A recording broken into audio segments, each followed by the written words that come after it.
नेमजसीने परत मातृभूमीला, सागरा प्राण तळमळला, सागरा नेमजसीने.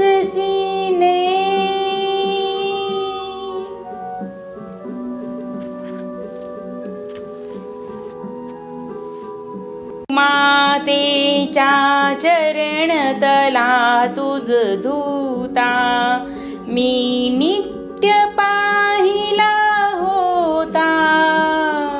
मज बदलासी अन्य देशी चल जाऊ, सृष्टीची विविधता पाहू. ते जन हृदयी विरह शंकितही झाले, परी तुवा वचन तिज दिधले. मार्गज्ञ स्वये मीच पृष्ठवाहीन,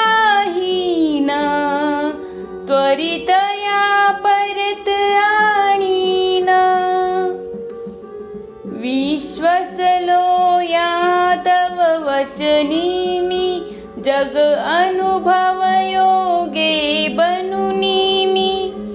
तव अधिक शक्ती उद्धरणी मी, येईन त्वरे कथुनी सोडिले तिजला. सागरा प्राण तळमळला, सागरा सागरा. ही अशी अर्थ आहाक देऊनी मातृभूमीच्या हृदयापासून आठवण काढणारी जी शक्ती आहे, ती शक्ती म्हणजे वीरदास सावरकर, ज्यांच्या नावातच नायक आहे तो विनायक दामोदर सावरकर. एक तप म्हणजे सावरकर, एक त्याग म्हणजे सावरकर, तर्क सावरकर आहेत, तारुण्य सावरकर आहेत, तर तीर सावरकर आहेत, तलवार सावरकर आहेत, तर हृदयातलं तिलमिलाट सावरकर आहे. ज्याचा आत्मा तळमळणारी तो तितिक्षा, त्याचं कठोर तिखट अनेक अंगाने पाहिलं तर तो एक क्रांतिसेनानी. स्वातंत्र्य ज्याचा गर्व तो म्हणजे सावरकर. समुद्राच्या तुफानात देखील ज्याची मशाल झुंजावतो तो सावरकर. स्वातंत्र्याच्या ज्वलंत प्रश्नावर अनमोल अशी माळ आहे तो म्हणजे सावरकर. जो भावनांचा उद्रेक शांतपणे मांडतो तो शासनालाही हेलावतो असा स्वातंत्र्यवीर सावरकर. अनेकांच्या मेंदूत तिखटपणा आणणारं आणि मेंदूला झणकारणारं, काहींच्या हृदयात पिळणारं असं सेनानी म्हणजे अनेकांच्या नजरात खुपणारं तो एक युग पुरुष, ज्याचं नाव ऐकताच हृदय अभिमानाने तर नजर नम्रतेने झुकली पाहिजे.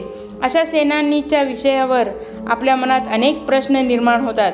ज्याला आपण नेता मानले पाहिजे त्यावर आपण संशय निर्माण होतात, आपले संशय निर्माण होतात. ज्याच्या अस्तित्वाच्या अभिनंदना केली पाहिजे, आमची श्रद्धा ज्याच्यावर हवी तो आमच्या हृदयात वसायला हवा असा तो स्वातंत्र्य सेनानी वीरदास सावरकर.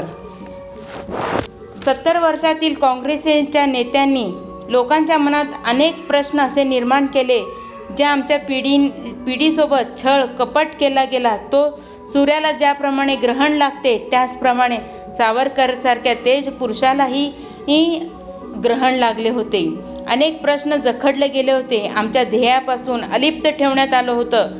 त्याच्या बदल्यात चरित्रहीन, नंगे, अवडंबन, दोगल स्वभावाचे माजवणारे अनेक नेता आम्हाला दाखवण्यात आले. त्याचबरोबर होला हो म्हणण्याने अनेक पिढी दारिद्र्याच्या आणि दळबद्रीच्या खाईत लोटली गेली. याहून मोठं षडयंत्र आपल्या देशाचं काय असू शकेल. आपल्यातीलच काहींनी आपल्याला खऱ्या सेनानीच्या गोष्टी न सांगता अहिंसाच्या नावाखाली मूठभर मिठाच्या गोष्टी आणि शपथेच्या गोष्टी सांगून भारताला दुबळा बनवणारा आणि नाकारता बनवणारा, पुरुषार्थहीन बनवणारा असा भारत बनवला गेला. त्याबद्दल सावरकरसारख्या देशभक्ताला घोर अंधकारात डांबलं गेलं. नमस्कार. मी वर्षा कटारे घेऊन आली आहे एक तेवता दिवा वीर सावरकर. निर्णय तुम्हालाच लावायचा आहे. प्रत्येक भारतीयांच्या हृदयात हा दिवा पेटवायचा आहे. तो तेवता राहावा म्हणून एक छोटासा प्रयत्न मी करणार आहे. तो दिवा म्हणजे वीर सावरकर. एक अशी व्यक्ती जी भारतासाठी 6000 कविता ज्याने लिहिल्या आहेत, तेही कोणत्याही कागदावर नाही, कोणत्या पेनाने किंवा कागदावर किंवा पेन्सिलीने उतरवलेले नाहीत. खिळा, कोळसा आणि दगड, रेती यांचा वापर करून त्या कविता दगडी भिंतीवर लिहिल्या आहेत. ती विसरली जाऊ नये म्हणून प्रथम कंठस्थ केली गेली आहेत, रटली गेली आहेत, त्यानंतरनं जेलमध्ये कोरली गेली आहेत. ब्रिटिश सरकार कितीही त्यांच्या भावना दडपवण्याचा प्रयत्न केला तरी ते शब्द त्या दगडावर कोरले नव्हते, तर प्रत्येक भारतीयांच्या हृदयावर कोरले गेले जावे याचाच प्रयत्न वीर सावरकरांनी केला आहे. वीर सावरकर ते आहेत ज्यांनी ब्रिटिश सरकारने क्रांतीसाठी आवाज उठवणाऱ्या भारताला जागे करणाऱ्या क्रांतीसाठी काळ्या पाण्याची शिक्षा ठोठावली गेली. ही शिक्षा घोर अपराधालाच दिली जात होती. डी लेवलचे व्यक्ती जे अतिशय घृणास्पद कामे करणारी, खून, दरोडा याहूनही भयानक अपराध करणाऱ्याला दिली जायची. यातून समाजाला सांगण्याचा प्रयत्न केला जायचा की तुम्ही घोर अपराधी आहात आणि आमची माणुसकी म्हणून आम्ही आपल्या अपराधाला शिक्षा देण्यास असमर्थ आहोत किंवा असहाय्य आहोत आणि म्हणून ती शिक्षा भोगण्यासाठी तुम्हाला काळ्या पाण्याची शिक्षा दिली जात होती. ती व्यक्ती समाजाच्या संपर्कापासून पूर्णपणे तुटली जायची किंवा तोडली जायची. आमचा इतिहास काय सांगतो हो? बाबर, हुमायूं, अकबर, टिपू सुलतान असल्या दुबळ्या इतिहास सांगून आम्हाला खऱ्या क्रांतीच्या इतिहासापासून अलिप्त ठेवण्यात आलं. इतिहास हा 15व्या शतकात होता. शूरवीर छत्रपती शिवाजींचा इतिहास होता.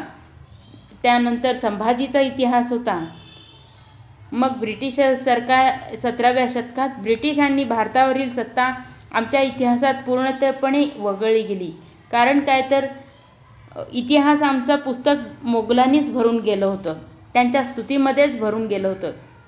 दुबळे विचार आणि खरी माहिती कोणाच्या इच्छेचं प्रतीक किंवा प्रतीक्षा करणारं नसतं. ती एक अशी बी आहे जी जमिनीत पुरली तरी रुजते आणि त्याचं वटवृक्ष बनते. ती पुन्हा पुन्हा रुजते. तुम्हाला माहितीच आहे, वटवृक्षाला अनेक बिया असतात.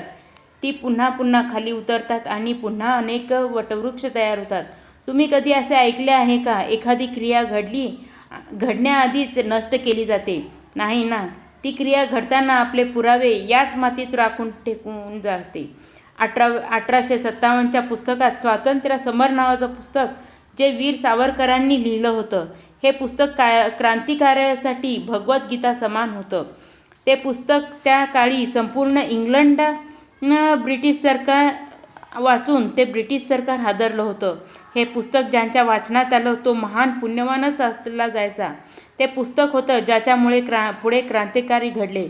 भगतसिंह, चंद्रशेखर आझाद, सुखदेव, राजगुरू यांच्यासारखे सहजतेने हसत फाशीला स्वीकार करणारे योद्धा या ठिकाणी तयार झाले. अशफाक उल्ला खान पासून ते सुभाषचंद्र बोस यांच्यासारखे क्रांतिकारी भारतीय स्वातंत्र्यासाठी स्वतःच्या प्राणांची आहुती देण्यासाठी तडफडत होते. हस्तपुस्तक असे तयार करून अनेकांना गुप्तपणे दिले जायचे. भूगुप्त कारवाई चालायची. अनेकांना स्वतःच्या अस्तित्वाचे, स्वतःच्या घरादाराचे भान नव्हते. ही माहिती सर्वांपर्यंत पोहोचवलीच जायची. अशी गुप्तता कारवायाने आणि त्यांच्या गोरी सेनेला हतबल करून टाकलं होतं. काळं पाणी काय असतं याची माहिती आहे तर पाहूयात. काळं पाणी सावरकरांना मिळालेल्या नाहक शिक्षाच्या आणि काळा पाणी हृदय पिळून टाकणारे असे अनेक अजैवन शिक्षा सावरकरांना झालं. अटल बिहारी वाजपेयींनी आपल्या भाषणात सांगितलं, जे अनेक वर्ष जेलमध्ये सडले त्यांना स्वातंत्र्य विचारा, किंवा ज्यांना फासावर चढवलं गेलं त्यांना स्वातंत्र्य विचारा, किंवा जे हसत फासावर चढले त्यांना स्मरा आणि आठवण करा त्या काळ्या पाण्यातील शिक्षेला, ब्रिटिशांच्या मनमानीला किंवा तेलाच्या घाणीला झुंपलेल्या त्या सावरकरांच्या बलिदानाला काळेपाणीच्या शिक्षेसाठी अंदमानमध्ये सेल्युलर जेलची शिक्षा दिली जायची. त्यात भोगणाऱ्या त्या वीर सावरकर म्हणतात, 7x7च्या खोलीमध्ये जिथे ऊन, प्रकाश, हवा यांचं झुळूकही न येण्यास मज्जा होता किंवा त्यात कुठंही जागा नव्हती. सकाळी उठल्यापासून ते घाण्याला बैलाला झुंपल्याप्रमाणे माणसाच्या तेलाच्या घाणीला झुंपलं जायचं.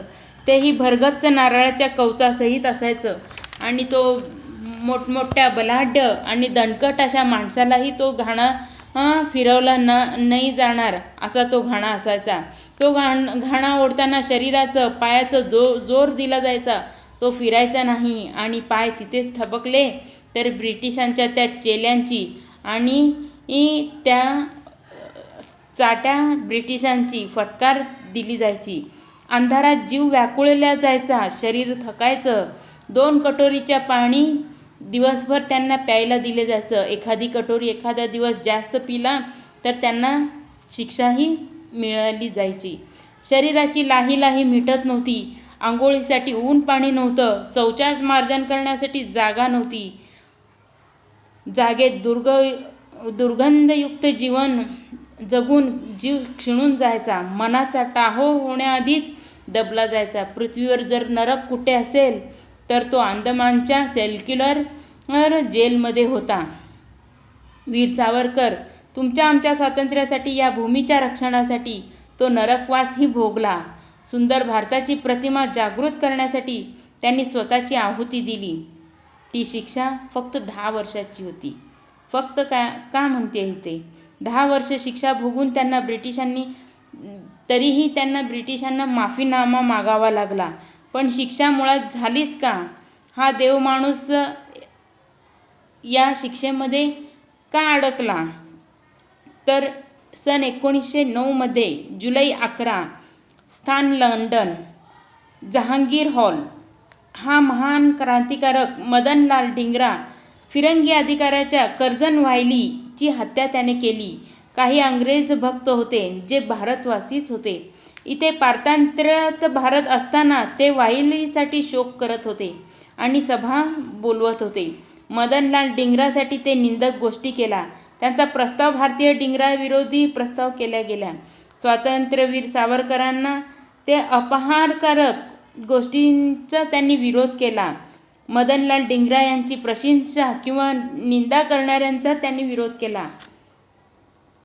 त्यांनी तेच केलं जे एक स्वातंत्र्यवीरला केलं पाहिजे होतं. स्वातंत्र्यवीर क्रांतिकाराने तेच केलं जे योग्य होतं. अन्यायाचा विरोध केला होता. सावरकर म्हणतात, भारताची संस्कृती, इतिहास खूप जुना आहे. आम्ही कधीच गुलाम नव्हतो, कधी पदभ्रष्ट नव्हतो. मुघलांनी ते निंदनीय होतं, पण त्याहून क्रूर आणि अतिशय चालाक अंग्रेजाने आतातायीपणे हतबल करून टाकणाऱ्या गोष्टी इथे केल्या. अशा अन्यायासाठी आवाज उठवला आणि हिंसा घडली तर त्यात गैर काय? देश हा मुक्त असला पाहिजे. जेव्हा असं लोक आमचाच देश सोडून जातील तेव्हा आम्ही स्वतंत्र असू, असं काही विचार स्वातंत्र्यवीर सावरकरांनी ठेवले. पण काही मोठमोठे भारतीय नेतेच ब्रिटिशांच्या लोलपट वफादारी करण्यात लाळ गाळत होते. तेथे सावरकरचे विचार कुठे रुजणार? डोळ्यात टोचल्याप्रमाणे सावरकर त्यांच्या नजरेत खुपत होते. तिखटपणा, करारीपणा असा मुक्त कसा असेल? त्याकरता बंदूक जरी डिंगराच्या हातात होती तरी त्याच्या विचारात मात्र सावरकर हेच होते असे ब्रिटिशांना वाटले किंवा वाटून घातले गेले. ते स्वतःचे विचार तोडून मोडून लंडनमध्ये सावरकरांना अटक करण्यात आली. 23 जानेवारी 1911 मध्ये त्यांनी आजीवन कारावास ऐकवण्यात आली. मनमानी करण्यात ब्रिटिशांच्या विरोधात कोणाला बोलणार आणि कोण बोलणार? त्यांच्याच ओट्यात बसलेले आमचे नेते, लष्करात पत्रकारिता सगळे त्यांचेच प्यादे. त्यांनीच खोटे जरी सांगितलं तर तेच सत्य मानणारे. अशा वेळेस फरियाद दिली जाईल तर कोणाकडे आणि कोण देणार? कारण न्याय त्यांचाच, न्यायालय त्यांचंच, कायदा त्यांचा, कानून त्यांचा. सावरकर होते फक्त ते भारतीय. ते शिकण्यासाठी लंडनला गेले होते आणि हे सारं घडलं. त्यांना शिक्षा भारतातूनच दिली जाणार होती. समुद्र जहाजात होती. पत्रकाराने विचारले, 10 वर्षाची शिक्षा तुम्हाला दिली गेली आहे. ते तुम्हीच आहात ना आजीवन शिक्षा भोगणारे? त्यावर हसून सावरकर म्हणाले, हो. त्यावर तो पत्रकार म्हणाला, तुमचे 2 बंधू देखील कारावासात आहेत. तरी त्यांनी हसत हसत सांगितलं. सावरकर म्हणाले, धन्य ते रक्त, धन्य ते मातृसेवेसाठी कामी येत आहेत. याहून आनंद तो काय, जो राष्ट्रसेवा घडवीत आहे. भारतात आल्यानंतर सावरकरांच्या विरुद्ध पुन्हा मुकदमा लढला गेला आणि तो सुरू झाला आणि 2 जन्मठेपाची शिक्षा त्यांना सुनावण्यात आली. ती शिक्षा 2 ठेप म्हणजे 50 वर्षाची होती. 50 वर्षाच्या शिक्षे त्यांना देण्यात आली. सावरकर हे असे एकटेच क्रांतिवीरकारक आहेत ज्यांना एकाच जन्मात 2 जन्माची शिक्षा देण्यात आली. तरी त्यांनी ते हसत हसत स्वीकारलं, कारण ज्या ईसाई लोकांना पुनर्जन्म मान्य नव्हता ते हे शिक्षा देत आहेत. त्यात चांगलंच काय ते त्यांनी पुनर्जन्म असतं. आमच्या सनातन संस्कृतीचं त्यांनी स्वीकार केलं. यातच आमच्या सावरकरांनी धन्यता मानली. असे हे वीर सावरकर, असे हे तीक्ष्ण बाणा असणारे आणि ब्रिटिशांच्या मनात तिटकारा निर्माण करणारे आणि द्वेष निर्माण करणारे आणि त्याचबरोबर कणखरतेने त्या गोष्टी म्हणजे स्वातंत्र्याच्या गोष्टीसाठी प्रखरतेने आपले मत मांडणारे वीर सावरकर काळाच्या म्हणजेच 26 फेब्रुवारी 1966 रोजी यांचे दिव्याची ज्योत मालवली आणि एक अंधकाराला मिटवणारा तेवता दिवा ह्या भूमीने गमावला. धन्यवाद. मी आपली आभारी आहे.